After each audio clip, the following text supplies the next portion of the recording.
కోట్లు ఎందుకు బడ్జెట్లో చూపెట్లా? 4.5 లక్షల కోట్లని ఎందుకు చెప్పే బడ్జెట్లో? కేంద్ర ప్రభుత్వం కూడా ఎందుకు చెప్తుంది అట్లా లెక్క?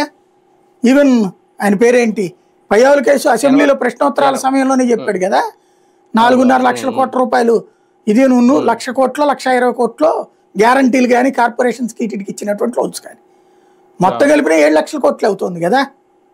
ఆ లెక్కన చంద్రబాబు టైంలో 3.5 లక్షల కోట్లు డైరెక్ట్, 1,00,000 కోట్ల రూపాయలు కార్పొరేషన్స్కి లోన్స్ ఉన్నాయి కదా అప్పుడు కూడా. అప్పుడు 4.5 లక్షల కోట్లే కదా. 4.5 నుంచి 7.5 లక్షల కోట్లు అంటే 3.5 లక్షల కోట్లే కదా లెక్క అక్కడ. అప్పుడు ఇంకేముంది తేడా? అప్పుడు నువ్వు 3.5 చేసావు, ఆయన 3.5 చేశాడు. ఎందుకు? నువ్వు వచ్చే నాటికి 1,00,000 కోట్ల రూపాయలు అప్పు ఉంది, 90,000 కోట్లు. నువ్వు 3.5 లక్షల కోట్లు చేసిపోయావు, ఆయన 3.5 లక్షల కోట్లు చేసిపోయాడు. సింపుల్ ఇక్కడ. ఇందులో నేనేం చేయలేదు ఆయనే చేశాడు ఎందుకు? ఈ అబద్ధాలు జనాలు నమ్ముతున్నారు.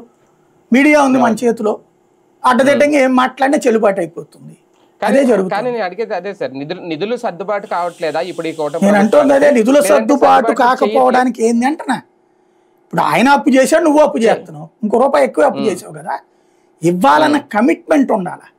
జగన్ ఫస్ట్ ప్రయారిటీ జనానికి చెప్పిన మాట నిలబెట్టుకోవడం, బాబు ఫస్ట్ ప్రయారిటీ తన వాళ్ళకి సంబంధించినటువంటి బిల్లులు పాత బకాయిలు అవన్నీ చెల్లించుకుంటే వాళ్ళ చేతులకి వాళ్ళకి డబ్బులు అందించుకోవడం, అంతే సింపుల్ లాజిక్. ఇంకోటి, జనాలకు అన్ని ఇచ్చినా కూడా జగన్ ఓడగొట్టినప్పుడు మనం ఇవ్వాలని అంతే రూల్ ఏముందిలే అనుకుంటున్నాడు ఆయన.